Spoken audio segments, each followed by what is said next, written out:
on Monday, September 21st, 2020. And we are going to be joined today by 3 subject matter experts in the area of police recruiting. But before we get started with our panel, which we're really excited to have you panelists, we're going to do a quick committee check-in. And Beth, if you would like to go first and just a check-in with you.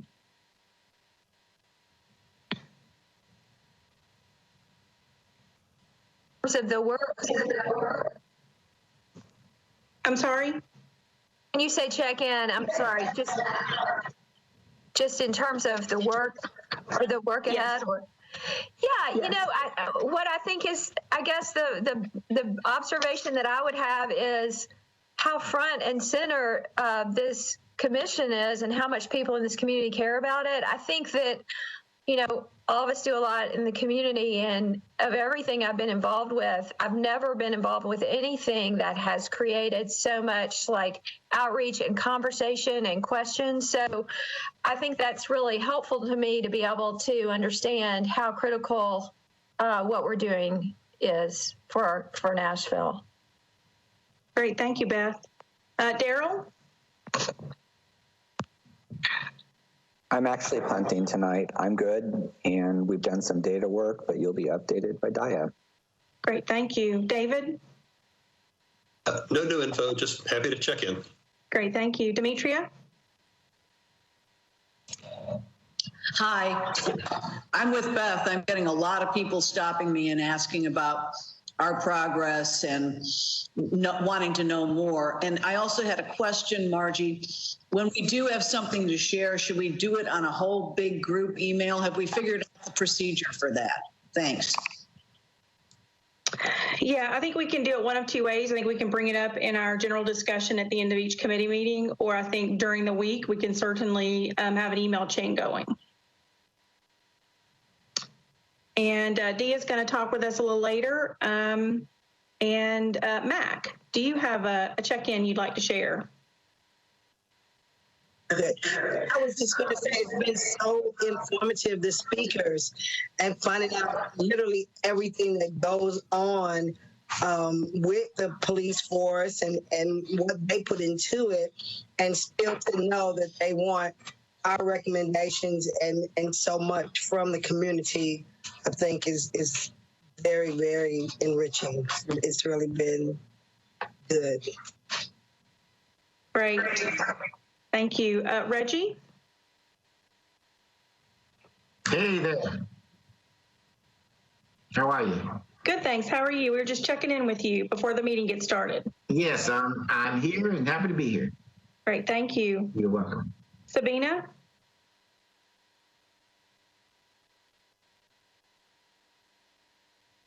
Yeah. Hey, how are y'all doing? I was just, thinking about the things we heard last week and realizing if we're going to tackle any of these issues, we're the workforce committee, but the committee that's dealing with community, how all of these are intertwined, and some of the issues that came up, it's like there has to be some collaboration, and how do we do that? Just kind of thinking through some of that stuff. Great, that's very helpful. We had a meeting with the mayor's office last week and talked about some of that overlap, and we can certainly bring that up again in our general discussion at the end, and I'll let you know what the mayor's office had to say about that. But thank you, you're right.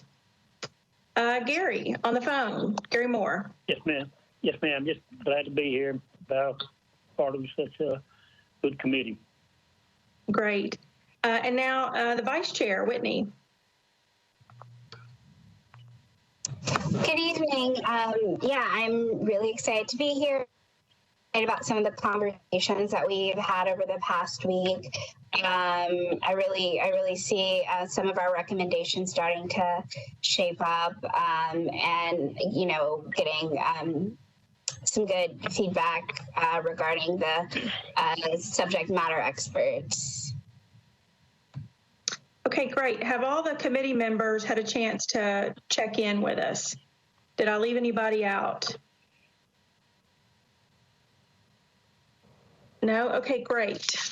All right, so I am real excited to introduce Metro Nashville PD retired Chief Joey Bishop, Deputy Chief Joey Bishop, and retired Sergeant Marita Granberry, along with Chattanooga PD retired Chief Fred Fletcher.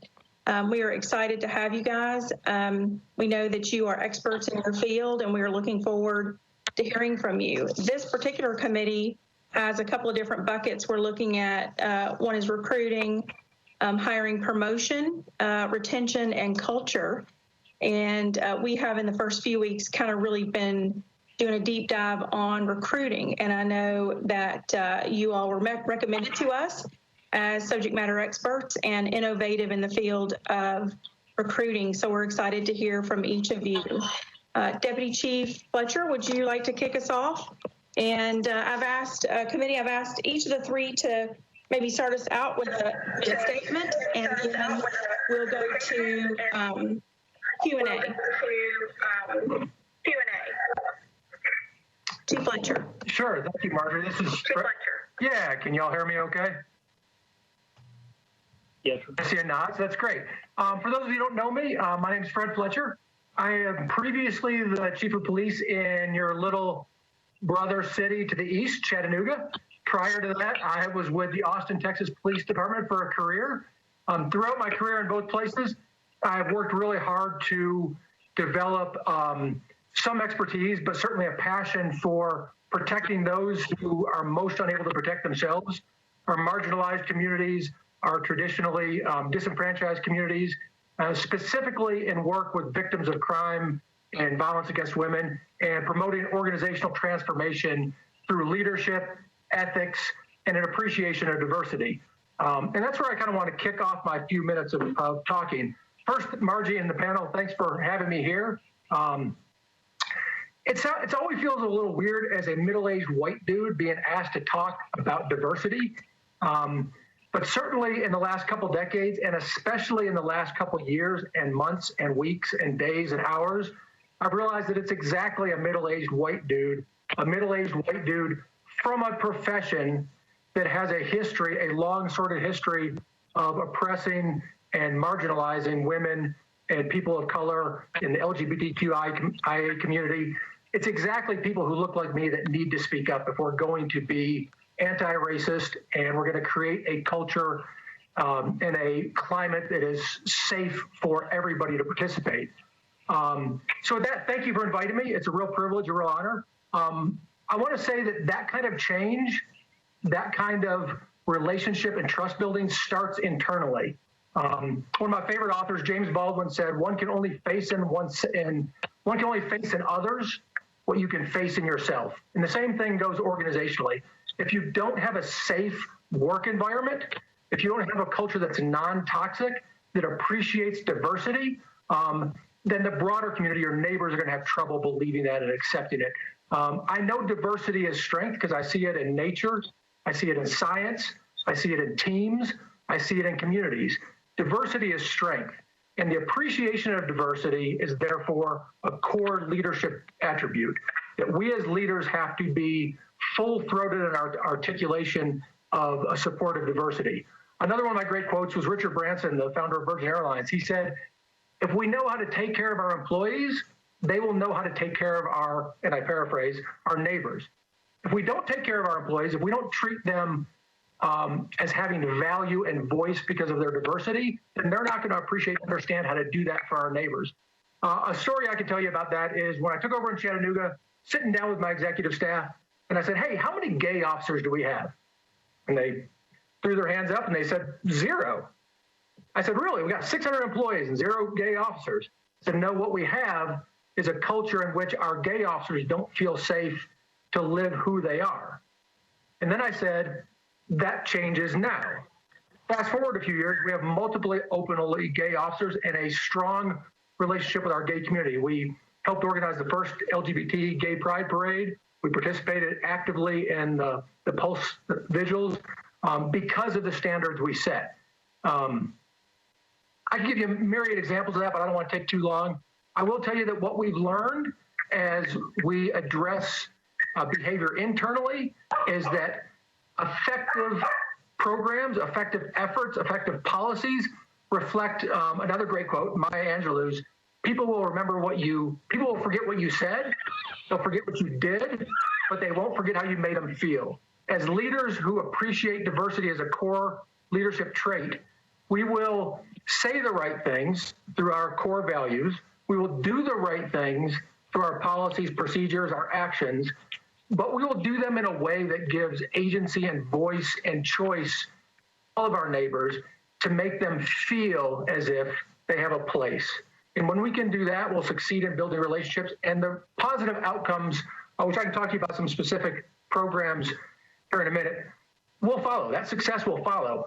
All of those efforts need to be people-focused and evidence-based. They need to put people first, and we need to make sure that we test them, we analyze them, we assess them to make sure they're working, and that we're prepared to change them if they don't. That's my soapbox. I'll turn it over to the next folks. Thank you, Chief Fletcher. Chief Bishop, we'd love to hear from you. Hello, all.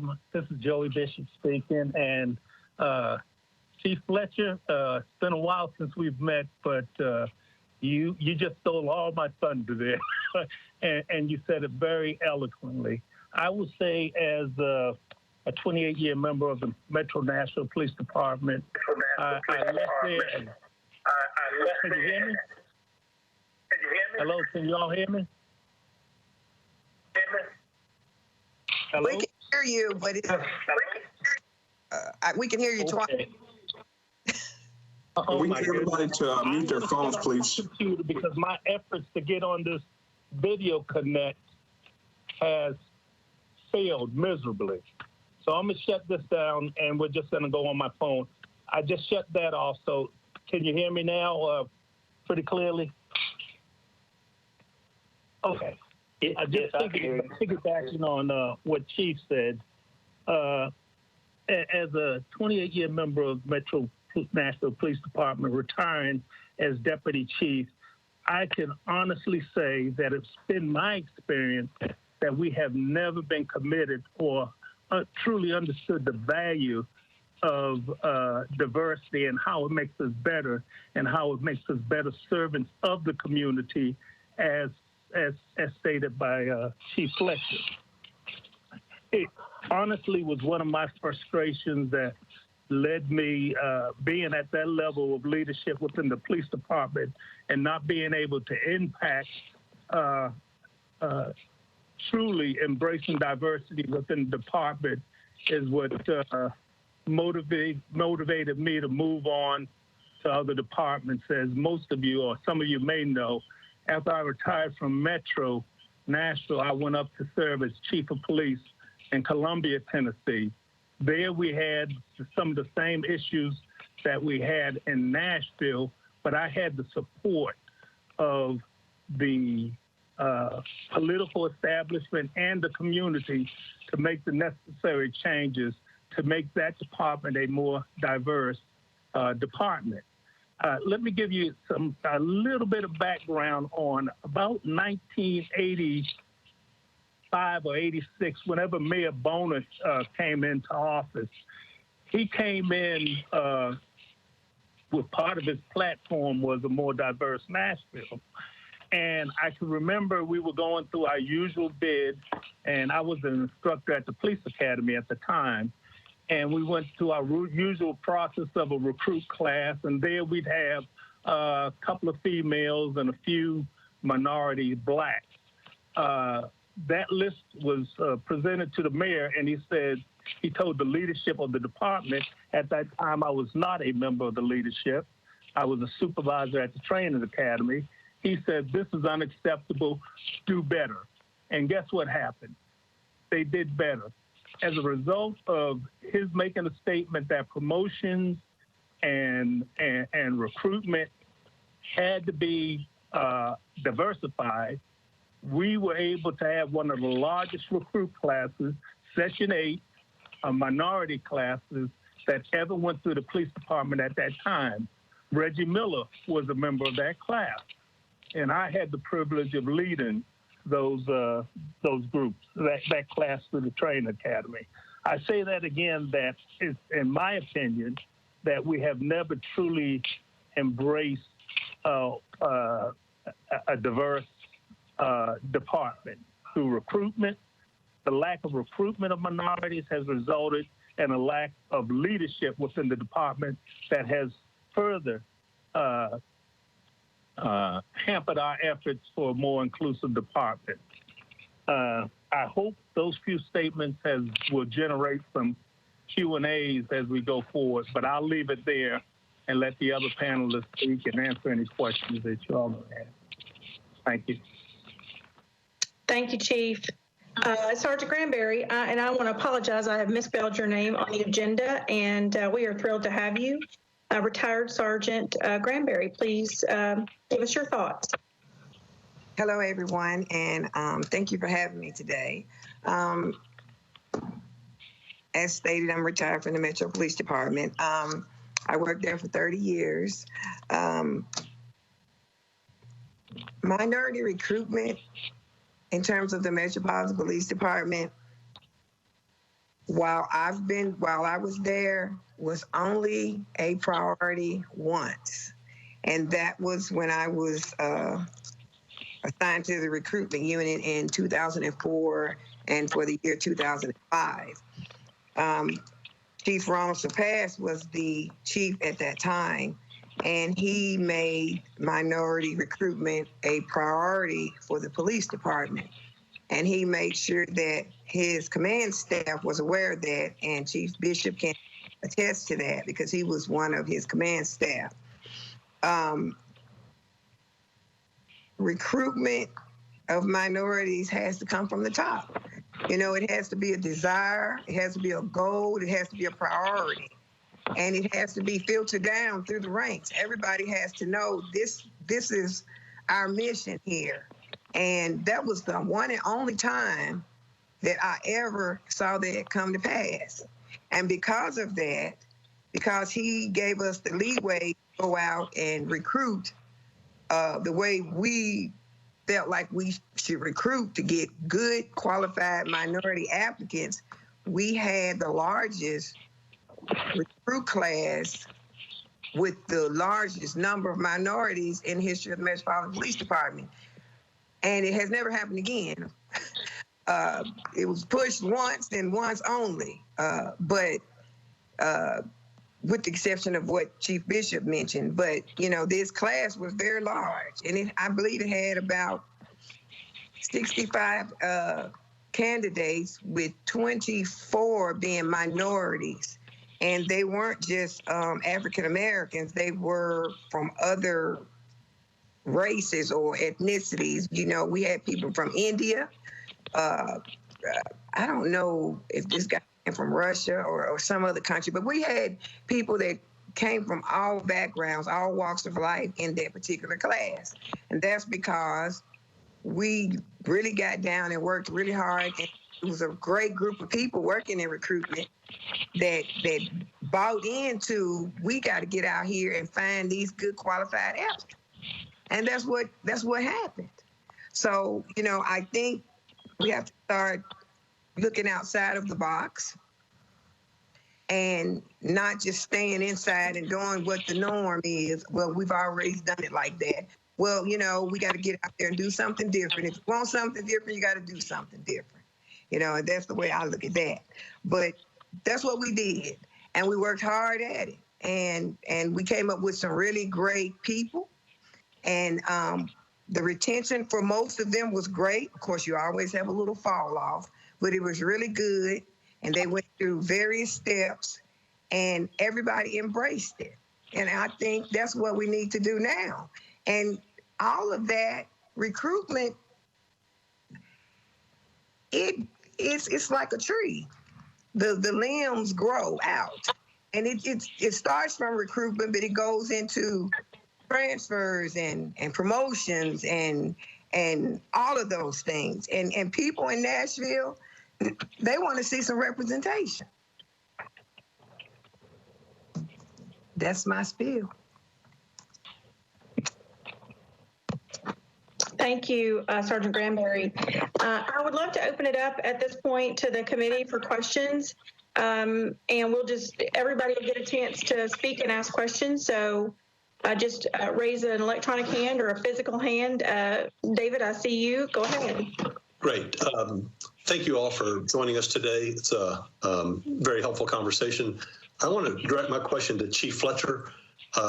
We've been hearing this issue of, we've been trying to figure out the issue of minority representation, whether it's African American or whatever category, in the police force, and why it is not rising to levels that approximate what our community is.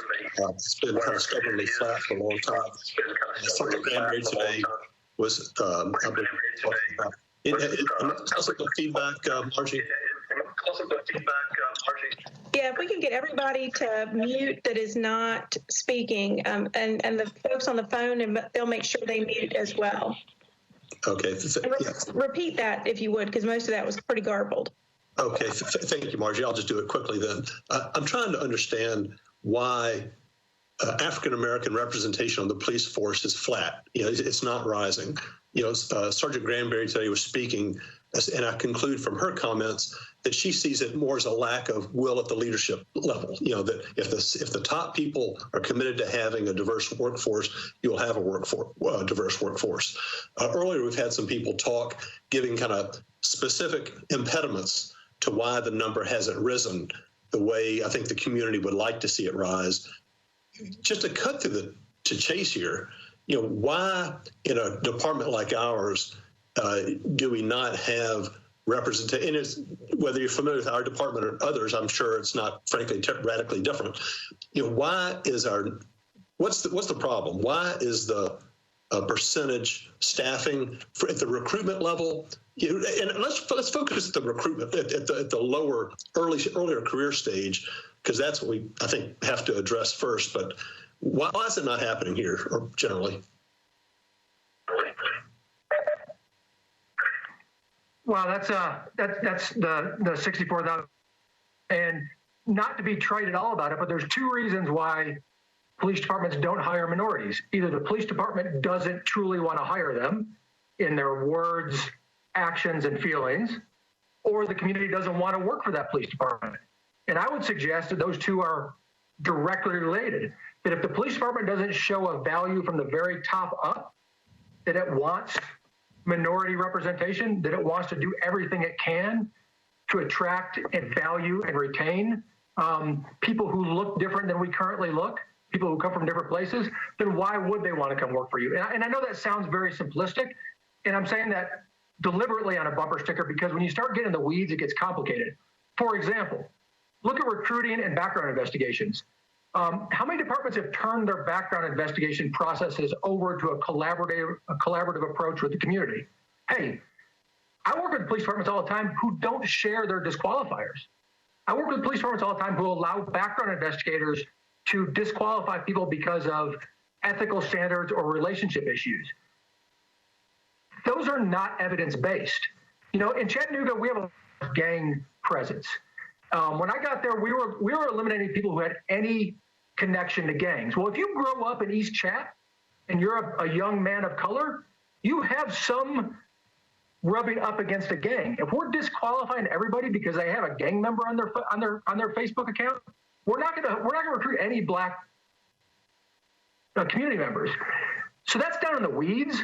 But to bring it back up to the 30,000 foot level, it has to be a value from the top down, and it has to reflect itself in policy, values, procedures, and relationships. And I would say, like anything, and I think Sergeant Granberry mentioned it, is let's look at the details. Let's take our processes and procedures and turn them over to community members who care about this, who have new ideas. Let them look at our processes, our procedures. Let them give new ideas and tell us where we are failing to make people feel valued and want them to come work for us. So it comes down to, do we want them and do they want us? And how can we create a bigger Venn diagram overlap of those two parties? Does that make sense? Yeah, that's good. Thank you. Scary Moore, I've got a question. Go ahead, Mr. Moore. Real quick, the two retired officers from Metro, basically I heard both of them say in different instances where we had a successful minority recruiting efforts, and I think I heard them say the main reason for it was leadership. But I would also like some ideas of what they implemented when they did their minority recruiting and were successful at it. What were some of the plans that they used and implemented during that recruitment process?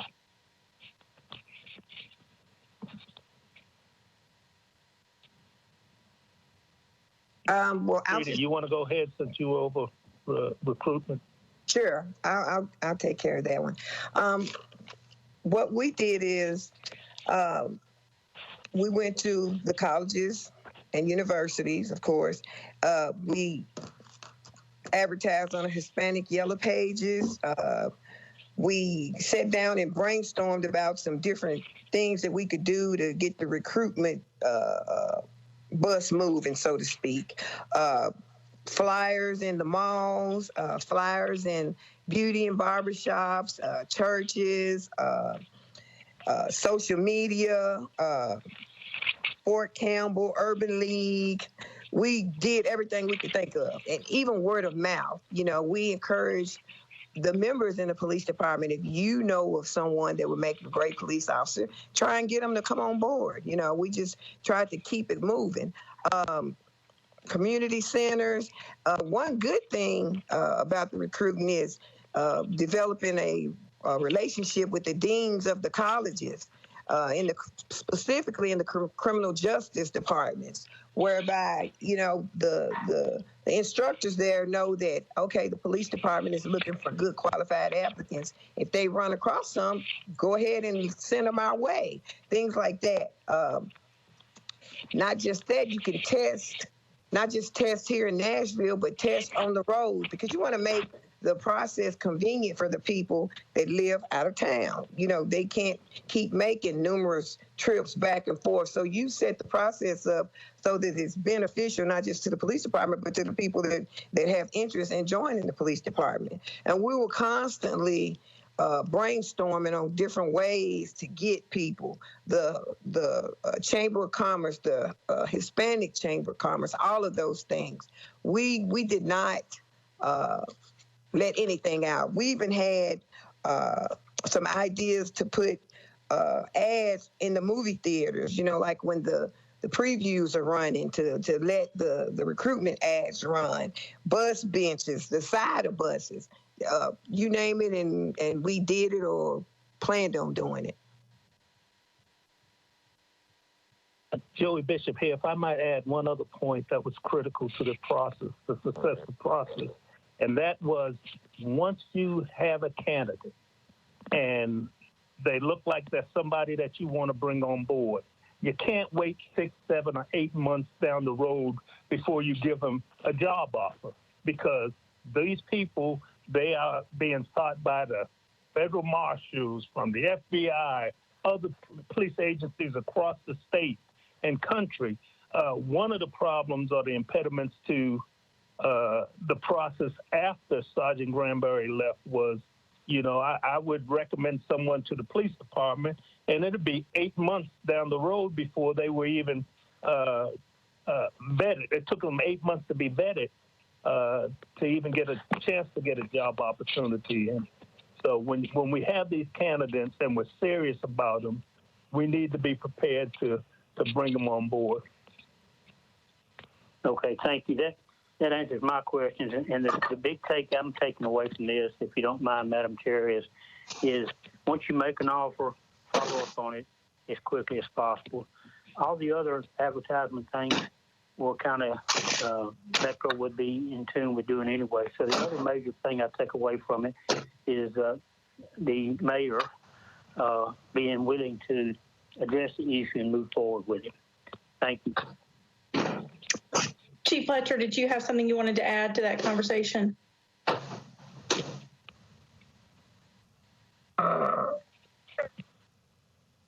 Did.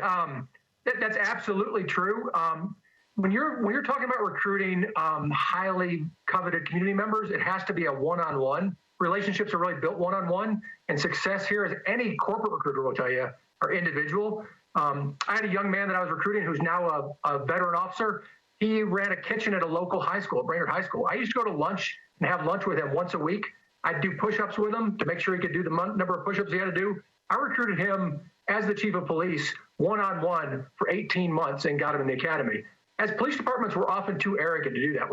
We act like we're the Marine Corps. If they want to be part of us, they'll figure out a way to do it. Well, no, it's the 21st century and everybody's competing for the same small pool of people. We need to be humble and progressive and aggressive in going out and finding them.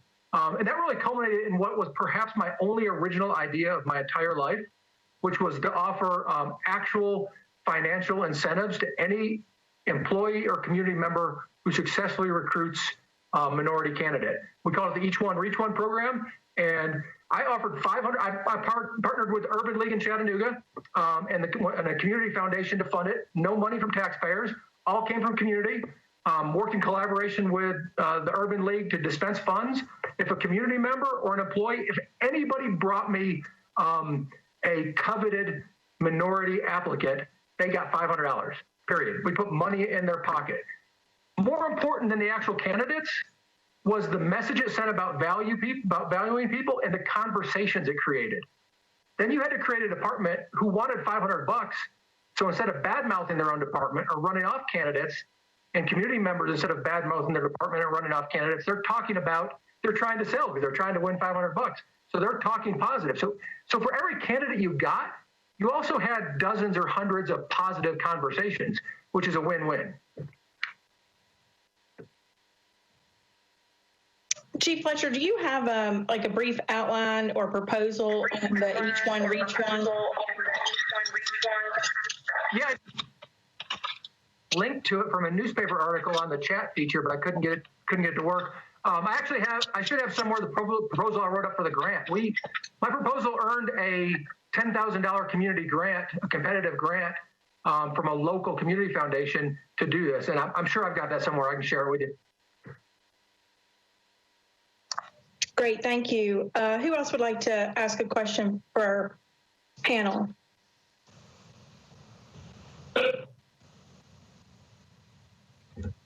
Go ahead, Demetria. Maybe Sergeant Granberry can address this. We heard that the geographic area was extremely limited. You know, it was a 50-mile radius or so.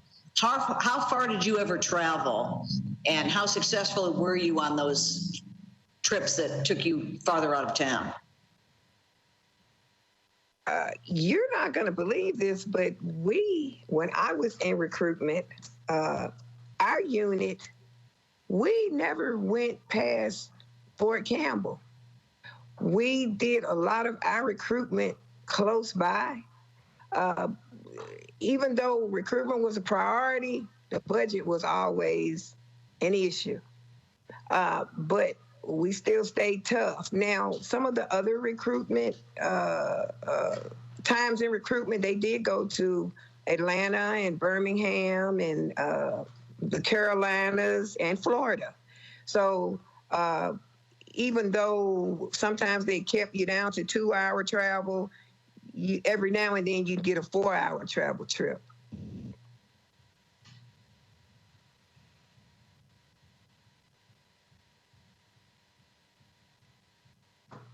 I would like to add, as it relates to recruitment, and I didn't say this earlier, but it's very important that the people assigned in recruitment are the right people.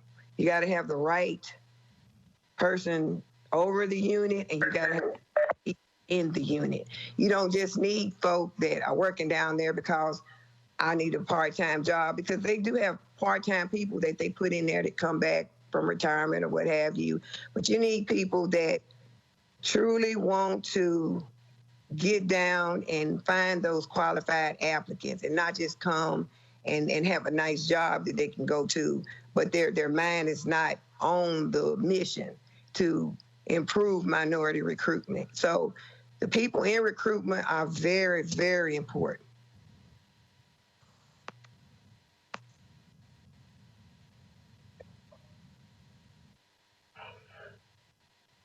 ahead, Chief Fletcher. I'm going to do it again. I'm sorry. It reminded me of something. You mentioned Fort Campbell. Recruiting regionally and nationally is important. You need to throw a wide net. And I'd be lying if I didn't say we sent recruiters to Memphis when they were having their pension travails. But the reality is, if you can recruit people, particularly people of color, from your community, you're going to have better knowledge, better relationships, and better retention. So frankly, I would rather stay close and do more individualized. And what that means is you often have to grow your own. You have to start recruiting people. Look at football. I'm a big football fan. They're offering football athletes scholarships in 9th and 10th grade now. We need to do the same thing. We need to start recruiting people long before they're eligible. There's two really neat things that we got involved in. The Army Pays program. Fort Campbell made me think of this, Sarge.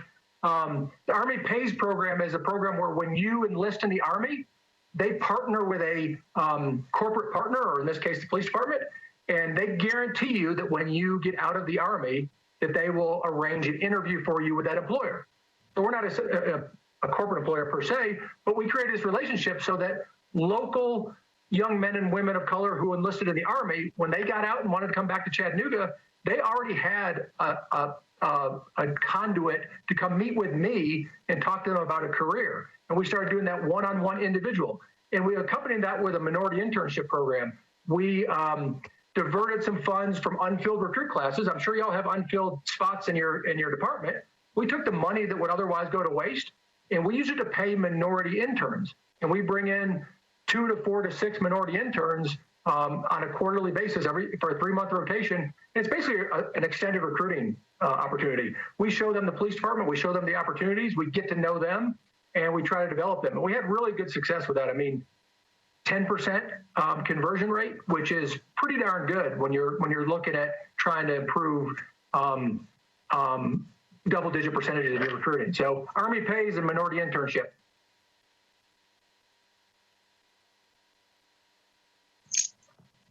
Chief Bishop, did you have something you wanted to add?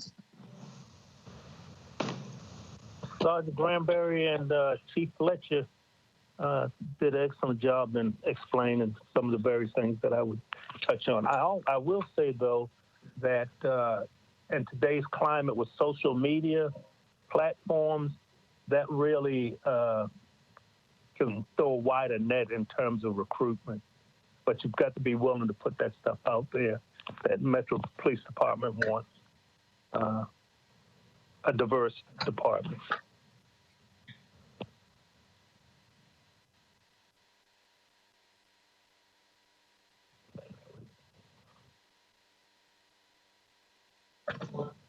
Okay. Beth, did you have a question?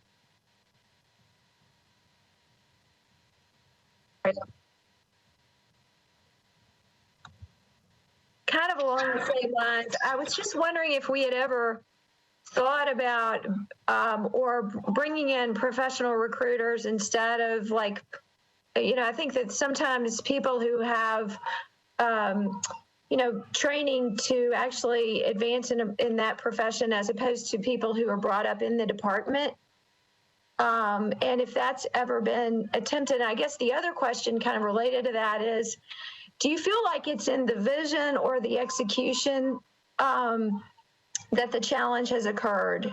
It felt when we were listening last week that there's a lot of activity going on, but it feels like people are sort of spinning their wheels. And I didn't know whether or not, there's just a gap or it's just a tough environment or a little bit of both.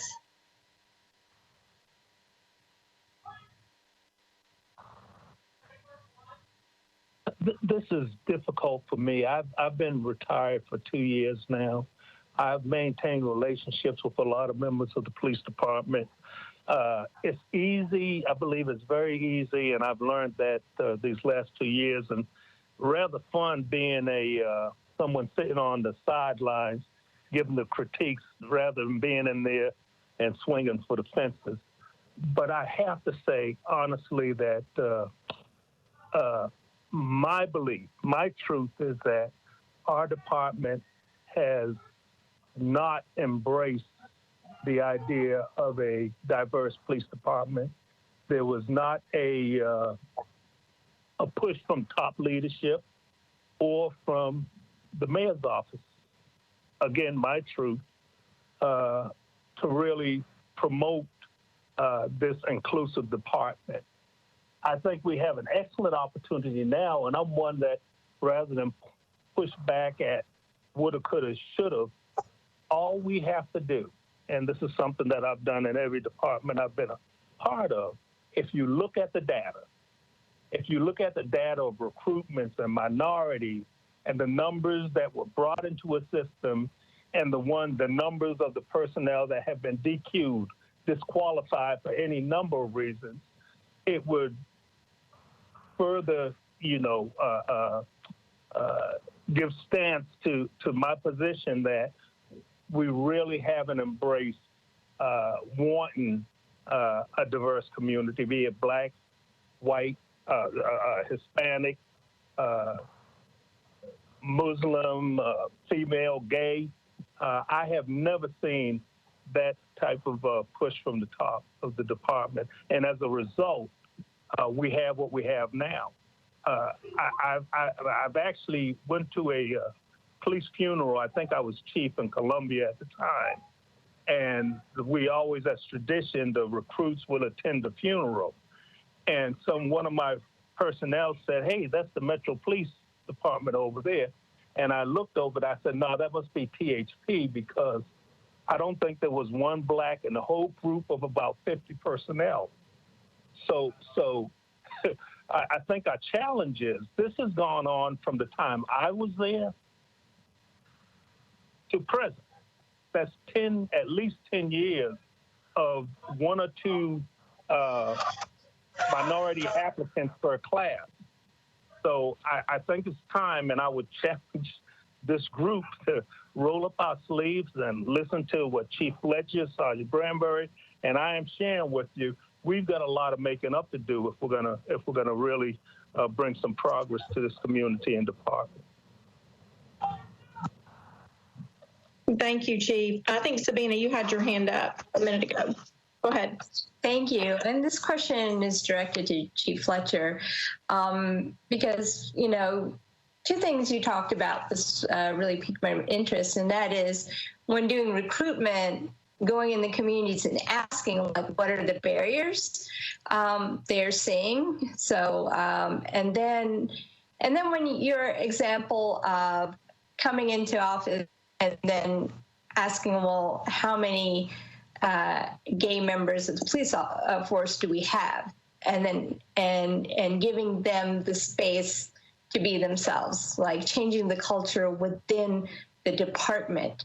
And so I just want to hear, what steps did you take to change the culture within the department? Because I think that is some of the barriers the community is facing, and it's part of it is their relationship with the police officer, but what they hear within the department when they do know members of a community members in the department, and they're complaining about how they're being treated and what they're hearing. Why would anyone else want to go into the police force? So what did you do within the department? Wow, that's a great. And again, at the risk of being trite, sounding trite, everything. I mean, I made the appreciation of diversity a core value of our department. So it really informed everything that we did. And I could talk to you for the last 12 minutes we have, and then a couple hours more about this. A couple of really good examples. When I showed up, I had no executive staff. So I made sure that I promoted a very clearly diverse executive staff. I think of, with her passing, Ruth Bader Ginsburg's words of, women deserve to be in every room where decisions are being made.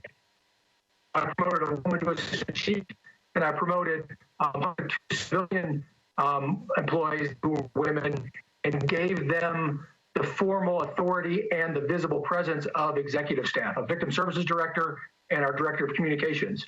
So I put women in positions of actual and visible authority.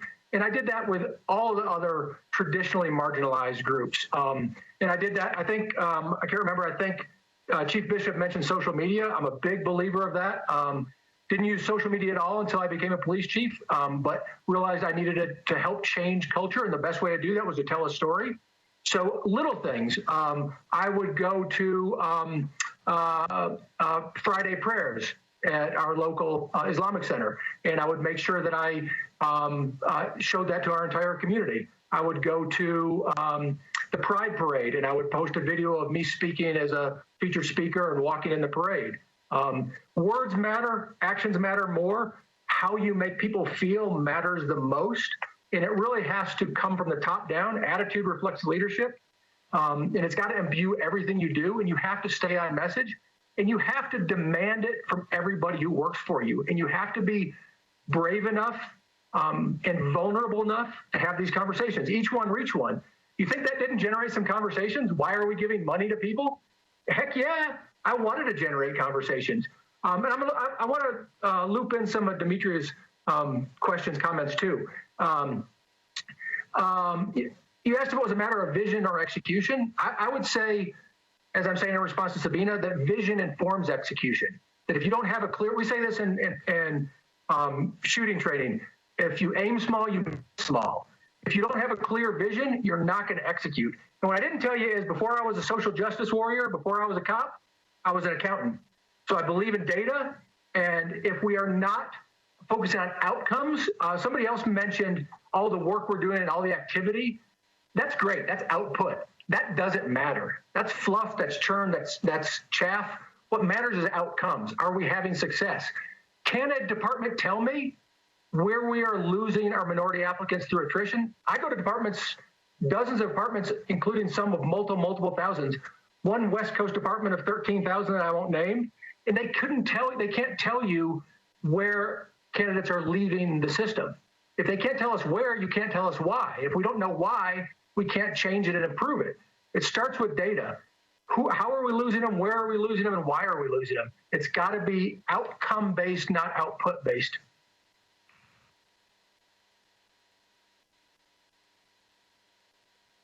I think. Go ahead, Demetria. Go ahead and follow up on that. Well, it wasn't completely a follow-up, but I have to ask Chief Fletcher that our colleague brought up a couple weeks ago. How quickly were you shut down when you talked finances and salary? And did you talk in terms of a collective package of pension, days off, all the other things that go into the remuneration for officers? We've only known each other for a few minutes. Notice I don't get shut down easily. I usually find a way when it's important. And I was lucky to have in Chattanooga and previously in Austin, I was lucky to have elected representation that shared these same values and helped me find a way. But for things like each one, reach one, things that are really experimental and risky, I like to find proof of concept first. You know, when I started victim services, I went out and got an external grant. I'm like, I know people are going to love this. Why make them pay for it? Let's get it paid for, show them how great it is, and they'll want to pay for it. Same thing with recruiting. If it's a good idea, somebody somewhere will pay for an experiment. And once the experiment works, everybody wants to join you. So never had a real problem with it. But I also really incorporated all of the people who were stakeholders, my union representation, my community advocacy groups, ACLU, NAACP, United League, our Hispanic Latino organizations. I involved them in the conversation as well, and we created coalitions so that we were all moving in the same direction. Sergeant Granberry, did you have something that you were going to add to the previous discussion?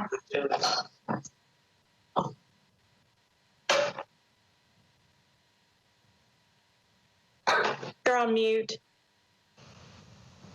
But it slipped my mind. I'm sure it's already been said, though.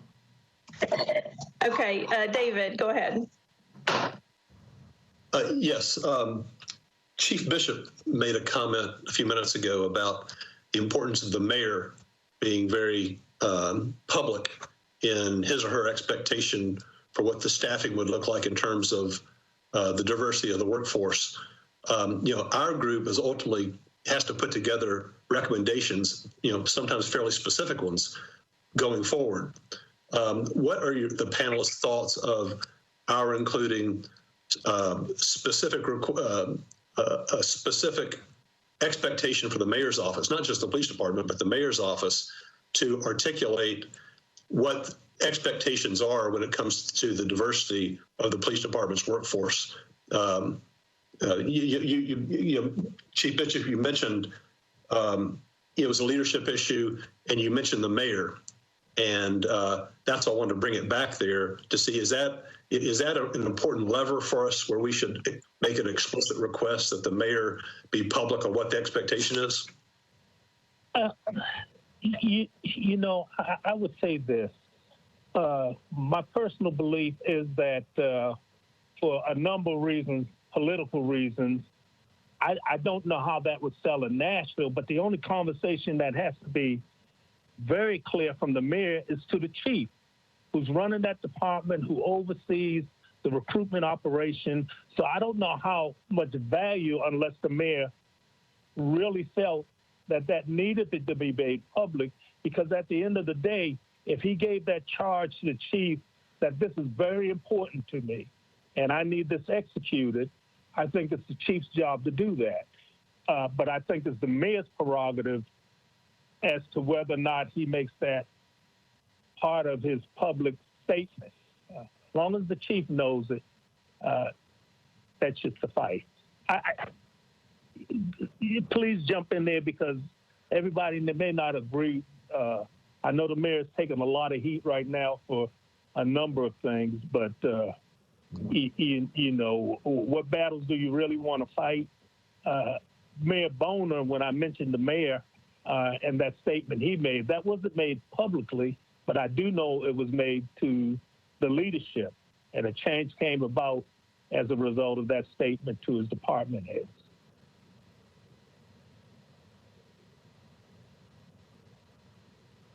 Thank you, Chief. Go ahead, Chief Fletcher. You're hiring a new chief, make it one of his performance measures. Ditto.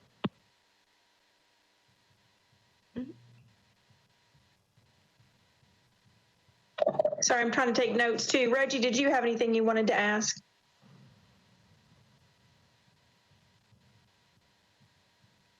You're on mute.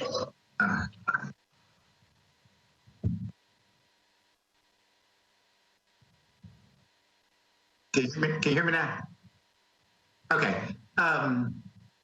First, I want to say to Chief Fletcher, this is the first time I actually got an opportunity to listen to him. And actually, I think it would have been fun working for him in Chattanooga. And I just want you to know that I do appreciate your openness about recruitment and diversity. I think what you're saying is very, very helpful. To all three of the panelists, I would like to know how important you feel like the budget for recruitment really is. Sergeant Granberry talked about so many different things that they've done. And of course, some things don't come free. And we also know that sometimes the police department might get some deals cut just because they're the actual police, which is fine too. But to be able to do some great recruitment, and I think as a recommendation, if we're going to make these recommendations, I think sound like I'm hearing a budget, part of a strong budget is going to be very important. So I want to know how they feel about how important a strong budget is for recruitment. Strong budget is very important. I get the budget when I was over recruitment, and as most departments, they want you to stay within that budget. So I think if the priority is recruitment and you want a strong push in that direction, minority recruitment, then you need to make sure that the people have what they need to get that job done. And sometimes it means taking some funds from another area and putting it in that area. I mean, it's done all the time, and it can be done then, but it's very important. Recruitment dictates what the police department looks like. It dictates whether or not people in the community have representation in the police department. It dictates whether or not the members in the police department feel like they're wanted. You know, if you can't, if it's only a few of you, and every time you look around, you look over here in this unit or that unit or that supervisory rank or the command staff, and you see no one that represents you. And I think it would be dumb as an administrator to see recruitment classes roll out with no minorities. You must have your head in the sand if you can't see there's a problem there, and it keeps going on and on and on and on, or you see one or two or what have you. Is something wrong with that picture? So budget is important.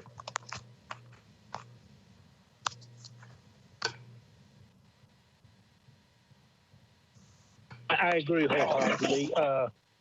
What you value is where you put your money at, and resources, all the necessary resources should be afforded a good recruitment process.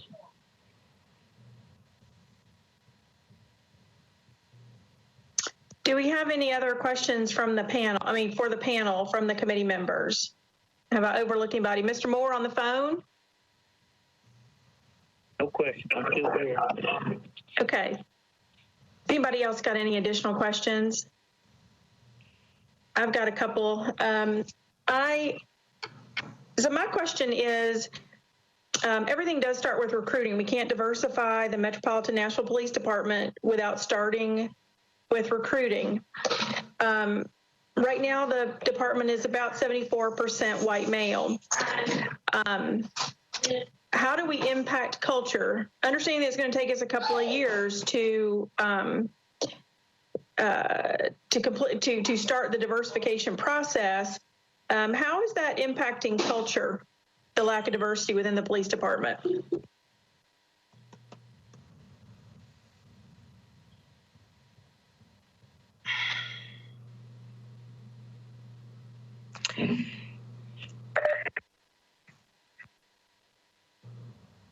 Margie, it intrinsically, inherently, it affects it in both ways.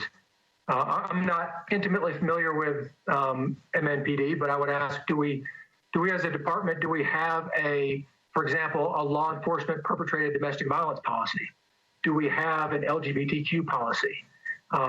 Do we have standing programs to engage? And I would ask, I lost track of him. I think it was Mr. Miller, who's with the Black Police Officers Association. Do we have a standing place in the room for our minority representation? Are they involved in the conversations? Two-way street. The more we appreciate diversity, the more we see diversity. And the more we see diversity, we appreciate how it makes us stronger and more complex. So it's a ratcheted effect. It's you show your appreciation through your words, your actions, and your feelings, and then you improve your representation, which makes you understand how it makes you better. So then you appreciate it more, and it keeps going up. So there's no panacea. There's no silver bullet. It's hard work. It starts from the top, and it requires leadership. Like Chief Bishop said, it requires leadership to start with saying the appreciation of diversity is a core value. It is going to imbue everything we do, everything we say, and everything we do to make people feel as if they're valued.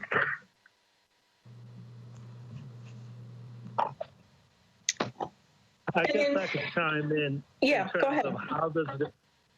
How does it impact a police department when you look around and the predominant figures in leadership and determining assignments those are made by male white?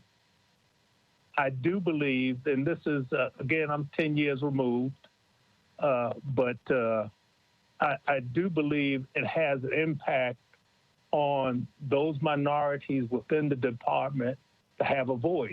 I do know when I served, we had a very strong MBPA led by Luther Hunter. We had a great many more African-American leaders in particular at every level of the department.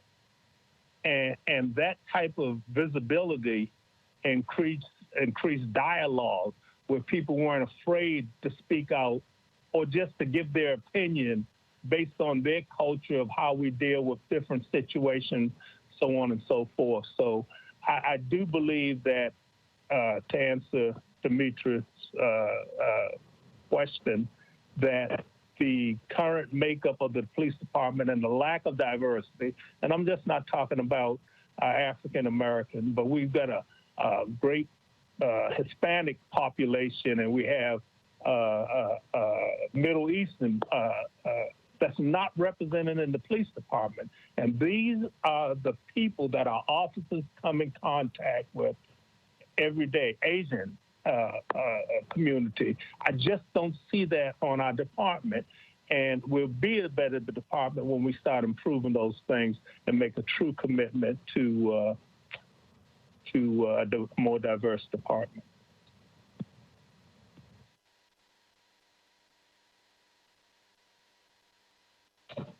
Thank you so much.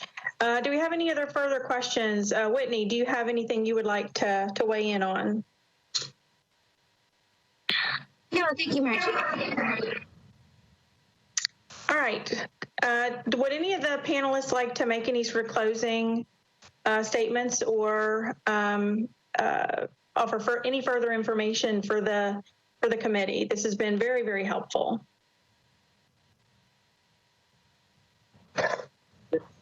I just say thank you for inviting me and call on me anytime. And I piggyback on that. I appreciate being involved in the conversation as well.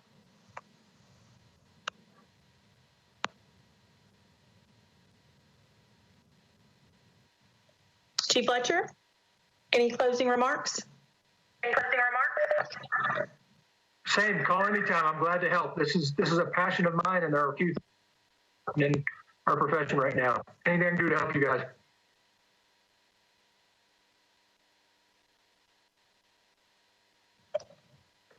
All right, does anybody from the mayor's office have anything they'd like to ask or weigh in on?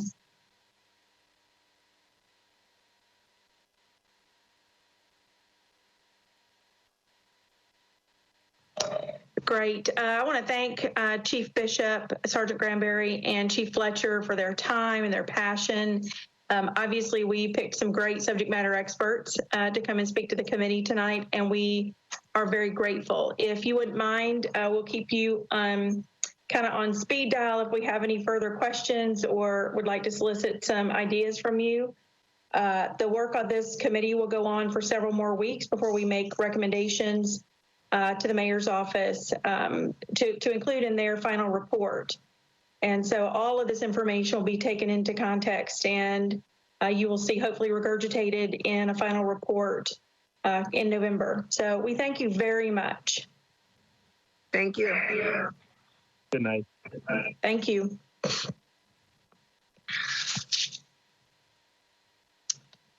Okay, so we will move on with the rest of the committee business, and the next up is the data committee, and we're going to hear from Daryl Talbert and Dia Cirillo from the health department. So whichever one of you wants to kick off and go first, we're excited to hear from you.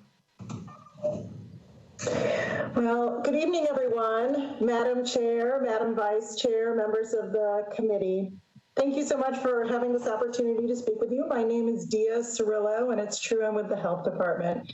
And on this team, I am really supporting the process in two primary areas. One is process, just simply how do we get to those good recommendations? And then second, in the area around mental health and how do we engage with individuals presenting with mental health conditions.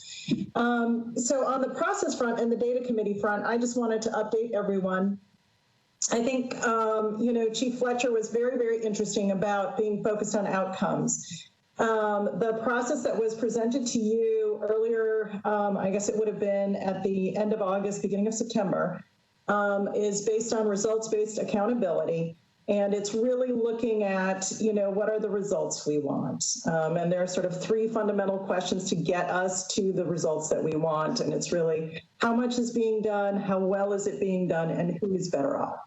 That last question, who is better off, is really about, what are the problems, who is benefiting, who is not, and how do we change that? What are the goal statements that we need in place to change that? So certainly today's testimony, I think, was illustrative of how important it is to really get very specific about recruitment, define the problems as you see them in the data, as you hear them from your subject matter experts and individuals with lived experience. So that we convened a data committee to help support the committee process. We can see in the committees that a lot of committee time, rightly so, is being focused on subject matter experts and individuals with lived experience. That being said, we felt that it would be helpful to put together a data committee that can continue to pull together more data from MNPD. So look at the quantitative data, also pull together more of the administrative regs and the strategic goals that are available for MNPD to better understand the KPIs, the key performance indicators that are being utilized to run the department. So we're in the process of doing that. We just kicked off the data committee last week. We are very fortunate to have Daryl Talbert represent the workforce committee. Daryl brings a great deal of experience to this as a former government administrator. So part of the work is going to be helping your committee to define problem statements, and that can take various shapes, right? In addition, the committee has already committed to pulling industry key performance indicators so that we better understand how MNPD compares to its peer cities. And then finally is really doing an inventory of what regs are on the books and what aren't, sort of what are the gaps analysis around some of those regs. I think it's really, really critical to keep sort of saying that, the obvious, so pardon me for doing this, but which is, we are no longer in January 2020. We are post-Floyd, post-Kenosha, post-Rochester, and we know that MNPD meets standards in several environments, including CALEA. So the real question is, what should the department look like? What are the specific problems? So when we pull KPIs, I think it'll be interesting to see where it meets and where it doesn't.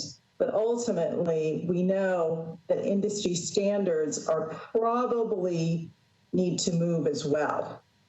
And so this provides Nashville an opportunity to truly define a department that really meets the expectations of its communities and its residents. So that's the data committee. And we are heading into week 5.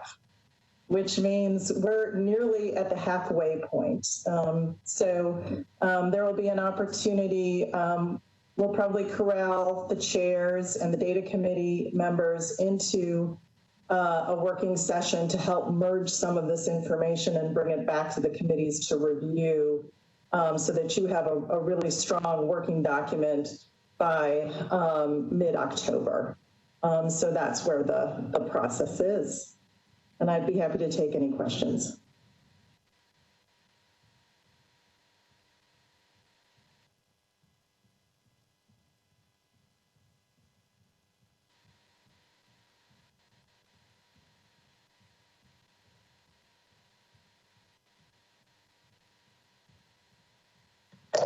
Thank you, Dia.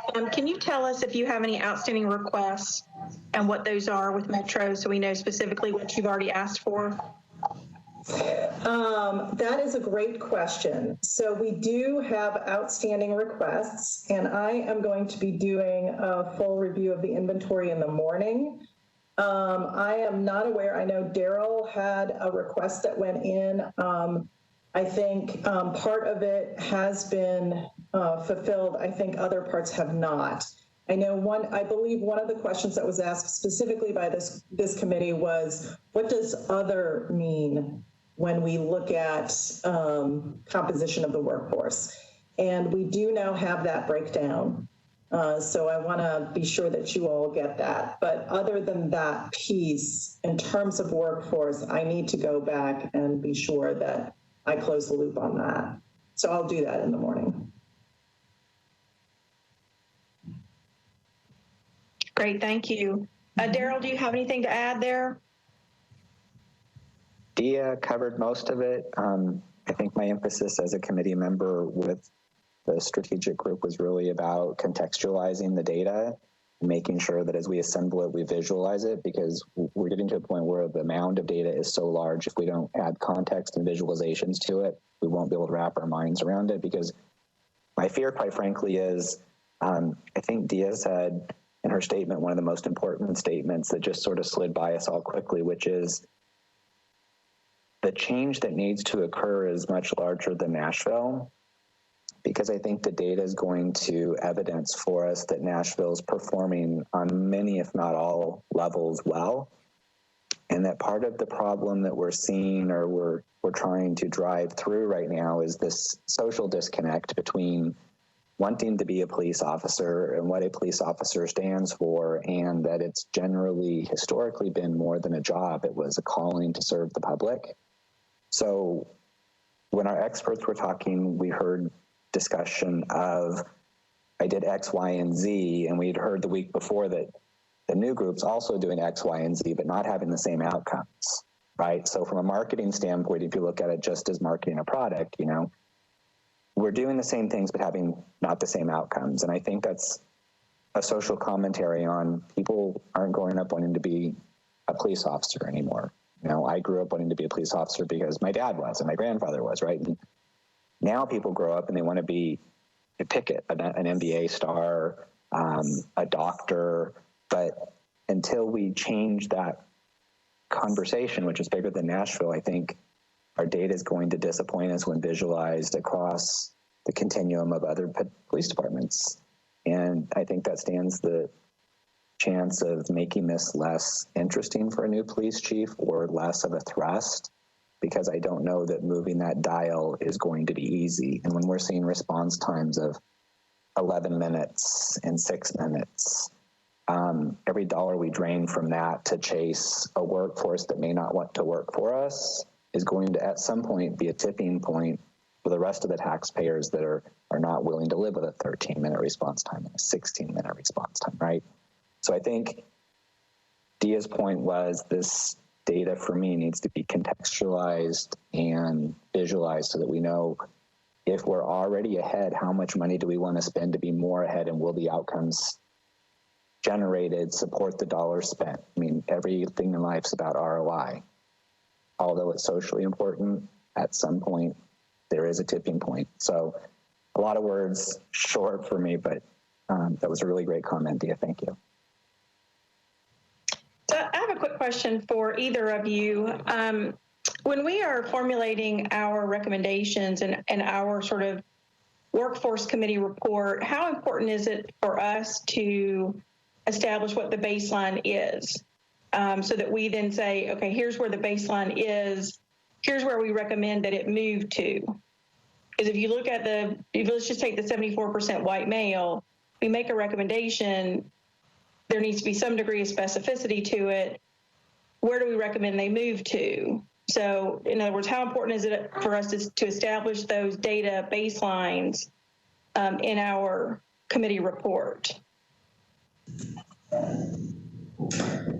So Margie, I'll start this answer, and I'm happy to have Daryl join me on this. I think what is critical here is to define the problem and identify a goal and include subsidiary recommendations. if you need to and would like to.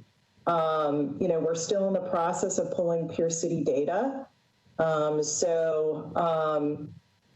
As we've heard tonight, the process to diversify a workforce, a police department workforce, requires vision and a new approach, and it has to begin with recruitment.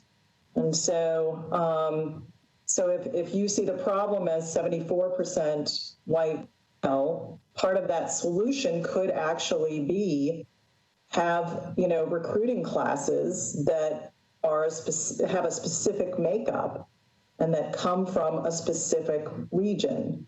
I mean, I don't want to be seen as leading the committee in any way, but that would be one of the solutions you would want to identify if that's your problem. I think baseline is helpful, but my guess is that any incoming chief knows what the baseline is and knows what the industry standard is. And if there's time to do that, and you've got the capacity, do it. I think that's fine. But I think the real opportunity is in the problem definition and the solutions you step out and the indicators that would be used to measure that, really getting at outcomes.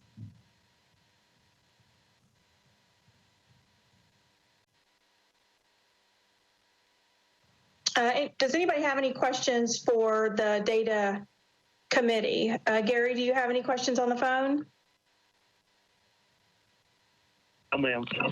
Okay. All right. Thank you for that, Dia and Daryl, very much. So let's move on and just have a brief conversation about recommendations. I think this kind of closes in my mind, but obviously happy to hear from the committee. This kind of closes down what we need to hear from SMEs on recruiting. There may be some more research that we can do, but we have the numbers. Chief Loki has sent us the SOPs, which I forwarded, sent us the 2019 year-end reports. We've got the 2018 and 2019 recruiting numbers and hire numbers and attrition numbers. And so I think looking at that data and that information, we have what the goals of the recruiting committee are. I think we can start some of those recommendations that we want to probably make are starting to take shape, at least for me, in my mind. But I'd like to hear from the committee. If you feel like you need additional information from any subject matter experts on recruiting. This is Gary, and I agree with you. I think we've gotten quite a bit of data. It's just a matter of pulling it and bringing it all together to make a good report on the recruiting portion of this.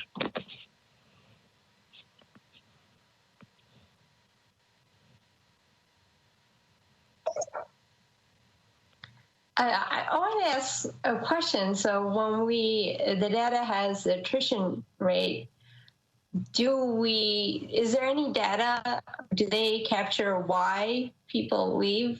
Because that's like when you're talking about recruiting, who is leaving, why are they leaving, will answer a lot of questions. I think that data has in there, does it have in there retirements, Dia? I was thinking I saw retirements and then there's regular attrition. And I think we had talked in this committee previously about potentially having access to information contained within exit interviews. Mm-hmm. I don't know if we, for personnel and privacy reasons, can have access to that or not. Can you advise? So we can receive any data, pretty much any data that is in aggregate. So provided that there are, they represent reasons for leaving in aggregate, we should have that available. As you speak to subject matter experts in policing policy, the questions then are raised, how do they categorize that?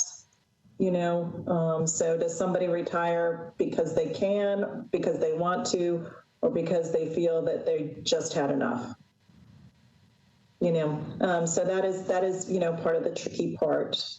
So But certainly, I do want to circle back with the inventory and check in and just make sure that I'm clear on where we're at with some of these requests. And I'll have that to Margie by end of day tomorrow. Margie and Whitney.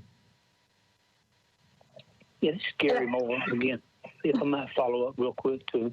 Do you have data that shows the number? I mean, forget the retirement, but for a police officer to leave prior to getting his tenure being invested in the pension system, there's a problem if he leaves before 10 years. If he leaves at 10 years, in my opinion, there's a problem. Most people come to work for Metro, including the police department, not because of the pay, but because of the pension benefits and health benefits. So they're inclined to stay to full retirement because they take a severe cut in their pension if they retire early. So I'm more interested in the individuals that are taking retirement early for whatever reason. I'd like to know why. And then the ones that take full retirement, if you got your full retirement in, and pardon my French here, but it's time to go, And so I'm more interested in looking at those individuals that leave prior to being vested in the pension system, number one. And number two, once they're vested, leaving with that 10 years and say, I've got my insurance, I'll go somewhere else and make my living. So that's the question that I would like to know, numbers-wise, percentage-wise. And of course, obviously, if you can find out why they left, that's a bonus. Thank you. Yeah, I think we'd all love that qualitative data, but I'm not sure we're going to get to that. The interview and the whys. So I'm hearing Dia when she says it's got to be aggregated data. That's going to be a box that was checked, I'm assuming. Yeah. So it looks like we have and what I was going to do is try to break out the recruiting section and start to work on the what we know is the baseline, start to put some placeholders in for recommendations. I'd love to hear from the committee if you have solidified in your mind some things that you feel strongly about that need to be included in recommendations. I think we can start to formulate those, at least as it relates to recommendations. Obviously, it's not final, but it would be a preliminary draft. And I think we can work on that and exchange some ideas through email this week and try to start to nail down some of that as we push forward to some of the other buckets that we need to deal with as part of our charge.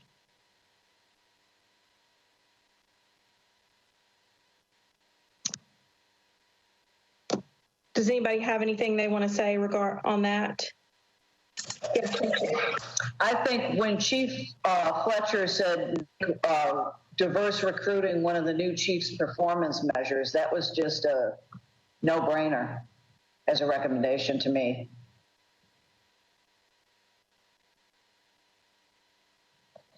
Agreed. Does anybody else have anything? And please feel free to email me any ideas that you have, because I would love to start to get a draft of what the recommendations might look like. And there may be still some blanks on there, but we can start to get a draft down on the recruiting part here. I do think that it feels like we understand that recruiting and culture to some extent are intermingled, and we're kind of crossing over into culture. Next Monday, I believe, have President Smallwood, who is the president of the MNPD FOP. Eric, can you talk about that for a second? As of right now, okay, here we go. As right now, President Smallwood is very interested. He did email me back because he wanted a little bit more granular information about the event. I did send that to him. I'm just waiting for him to go ahead and confirm, but he is interested. I think the last piece was we had also said Director Jill Finchard, which I will speak to you, Madam Chair, and Madam Co-Chair, Vice Chair, about that tomorrow in our meeting. I think we're going to, Jill is really in demand by all committees right now, so we think it might be best to do a brown bag with her around that situation, but I'll give you more information about that later. So right now we just have President Smallwood interested, but I will hopefully try to have him confirmed by tomorrow.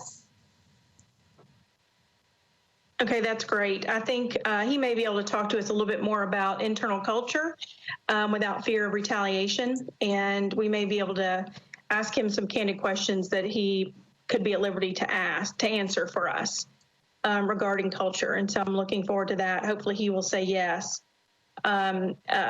John, do you have some things you'd like to add this evening? I just wanted to follow up with Eric, and I did speak to Mr. Smallwood earlier today, and he is willing to speak. He's looking forward to the opportunity. He also wanted to connect directly with you, Margie. So I will just introduce you via email. Great. John, before you click off, I would love it if you would maybe talk just a little bit about the meeting we had in the mayor's office last Wednesday, and a little bit about the overlap between committees and how we have kind of decided where to cut off on some of these overlap issues. I'm happy to do that. So I think Eric spoke to one area of overlap, which is the COB relationship. That is something that everyone is interested in, and I think everyone wants a chance to directly interact with and hear from Director Fitchard.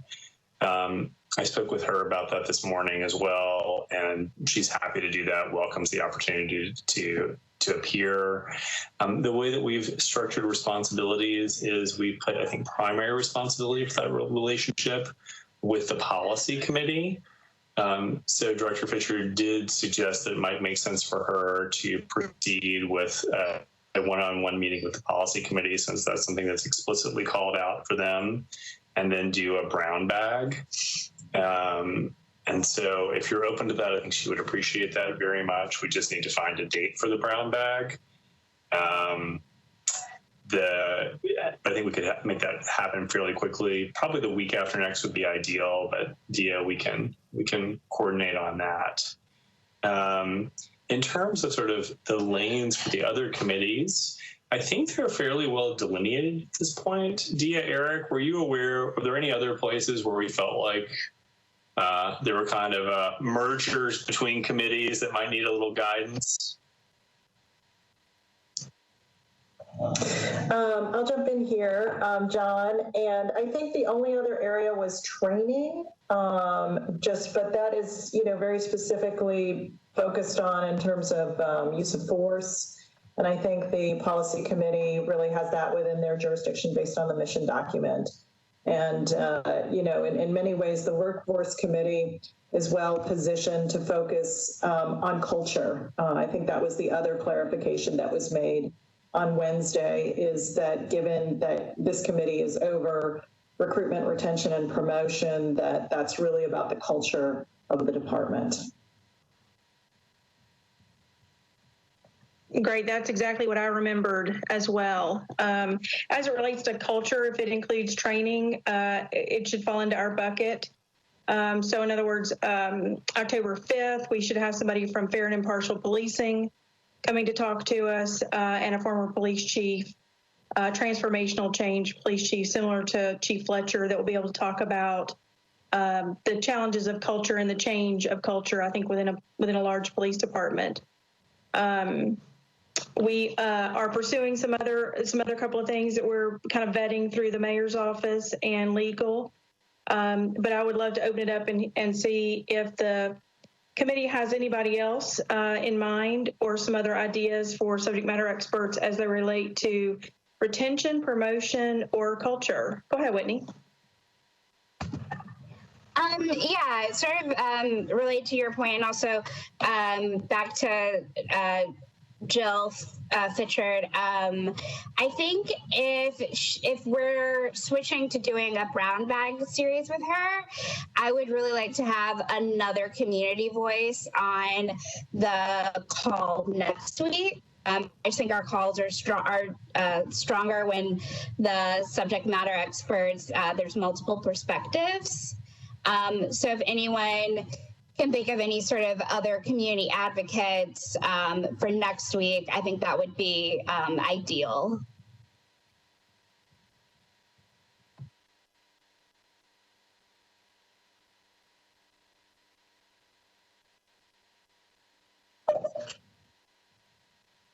I'll wait for you, Dimitri. I'm sorry. Go ahead. Oh, that's okay. I had emailed, I think, Eric and Margie and Whitney about a local writer, columnist who is really pretty well known, Radley Balco. He lives here in East Nashville, and he wrote The Rise of the Warrior Cop, which is a very interesting book about police culture and militarization. And I've reached out to him. I'm hoping that he can make himself available. He's a really interesting person, and his work is really interesting.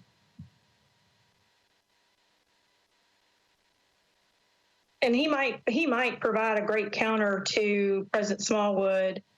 And so if he can swing it next Monday, that'll be great. We have several more meetings to go, and so please send your ideas forward on who you might like to hear from. Between the group, John has a ton of connections. I obviously have a ton of connections around the country. And we've got Mac here and Sabina, who are community activists and representing various community groups that we may decide we want to hear from as well. So please keep those coming because I think as we really dive into culture, we want to make sure we hear from folks outside of law enforcement.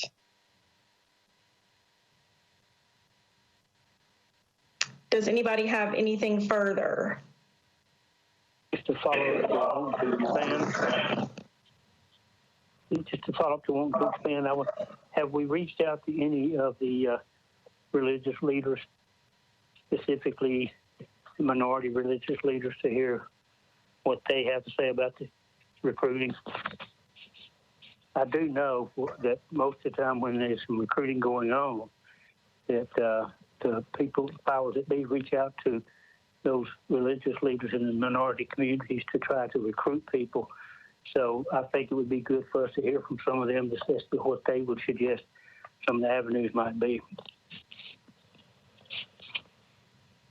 And I'm sorry if I missed it, have reached out to even like Meharry or Fisk to, since we're talking about the religious leaders, and get someone from there, like you said, to actually find out how, if they're being reached out to or what results have happened when they've been reached out to. And so they may have some insight on some of the data. They may have some insight on how the students feel about that. And if they would also be interested, earlier we talked about reaching out to the schools and things like that. So maybe we should speak to them to find out how the school feels about that type of reach out. So on it out there. Thank you, Mac. All great ideas. I've got some ideas on the religious community. Maybe one of the bishops out of North Nashville could be interested in coming. Sabina, do you have something? Well, I mean, I'm already doing some work in organizing with the Muslim community with their relationship with the police. I'm actually going to speak with the community committee, I think October 8th. And so we'll have a meeting with community members and get more insight. And I've already talked with maybe a police officer in the community and his insights on what it's like and the culture within the police department. So that's something I can share. You definitely need someone from the Hispanic communities speaking on this subject, and and that's where some of the things may overlap in some of the other committees. But we're really looking for what is the how are they recruiting in our community, and what the support for those individuals are through their careers in the MNPD. That's great. I've made my notes because I also think that relates to culture. I think there's a lot of overlap there between recruiting and culture. And so I think these are all great ideas. If you have anything else that you think about in the next couple of days, please email Whitney and I, and we will do all we can to make sure we get the folks before this committee and the information. I know Daryl and Dia are working really hard to get the data that we're looking for to be able to make these recommendations. So If does anybody have anything further before we close this meeting? No, seeing none, we will adjourn this meeting. Thank you very much. We'll see you next Monday.